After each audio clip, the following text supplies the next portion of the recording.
তাড়াহুড়োর ব্যাপার না। আজকে ফ্রাইডে, আমি তো মুর্শিদাবাদে চলে যাবো পিছনে, কাজেই 3 দিনের সময় ছিল। 28 তারিখে রিসিভ করেছি, তাহলে তো আবার আমার মন্ডেতে আসবো 2 তারিখ, তাহলে তো দেরি হয়ে যাবে। কাজে আমি কালকে চিঠি পেয়েছি, কালকেই রেডি করে নিয়েছি। 1 পাতার শোকজ লেটার ছিল, 3 পাতার জবাব দিয়ে। এই ব্যাপারে আমি কিছু বলবো না, যেহেতু আমাদের সম্মানীয় নেত্রী আমাকে কালকে বলেছেন যে শোকজের উত্তরটিকে আমি দিয়ে দিলাম।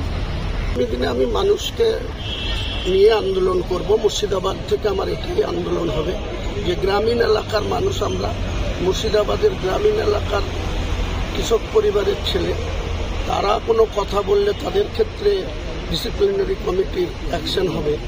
আর যারা বিশেষ করে ভবানীপুর কেন্দ্রের এলাকায় বসবাস করে, কলকাতা কেন্দ্রিক যারা থাকে, তাদের ক্ষেত্রে নিয়মে হবে।